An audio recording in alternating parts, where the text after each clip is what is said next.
हाय, Shilpa's kitchen मराठीमध्ये तुमचं स्वागत आहे। आज मी इथे मँगो कुल्फी बनवते। तर त्यासाठी गॅसवर कढई ठेवले। कढईमध्ये 1 लिटर फुल फॅट मिल्क घेतलेलं आहे। या दुधातलं 2 मोठे चमचे दूध एका वाटीमध्ये काढून वाटी बाजूला ठेवले।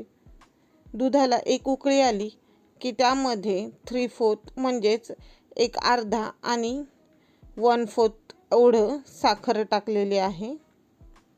दुधाला अर्ध होईपर्यंत आटवायचं आहे। दूध आटत असताना कढईला बाजूला लागलेली मलाई या दुधामध्ये मिक्स करायचे आणि दूध अर्ध आटल्यानंतर जे आपण वाटीमध्ये दूध काढलं होतं ना, त्यामध्ये 3 चमचे मिल्क पावडर आणि 1 चमचा कॉर्नफ्लोअर मिक्स करून या उकळत्या दुधामध्ये ओतायचे।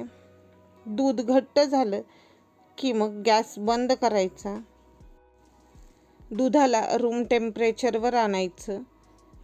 याला अधूनमधून सतत हलवून दूध नॉर्मल होऊ द्यायचं, म्हणजे थंड होऊ द्यायचं।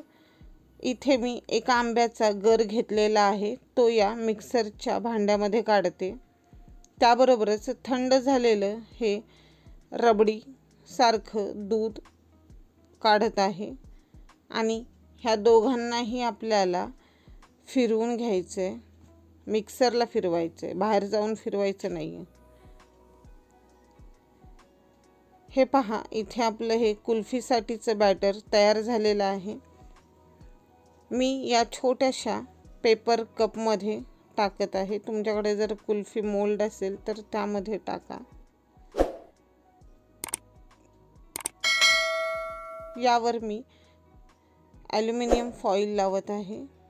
इथे माझ्याकडे कुल्फी मोल्ड देखील आहे, मी त्यामध्ये देखील हे भरलेलं आहे आणि माझ्याकडे आईस्क्रीमच्या 3 स्टिक होत्या, त्यामुळे मी थोडी कंजूसी केले आणि ओव्हरनाईट कुल्फी बनवलेली आहे। म्हणजेच फ्रीजरमध्ये रात्रभर ठेवली आणि दुसऱ्या दिवशी ही तुम्हाला कुल्फी काढून दाखवते। तुम्हाला ही मँगो कुल्फी कशी वाटली ते मला कमेंटमध्ये सांगा। जर आवडली असेल तर व्हिडिओला लाईक, शेअर आणि चॅनलला सबस्क्राईब करायला विसरू नका। आणि हां, स्वतःची काळजी देखील घ्यायला विसरू नका।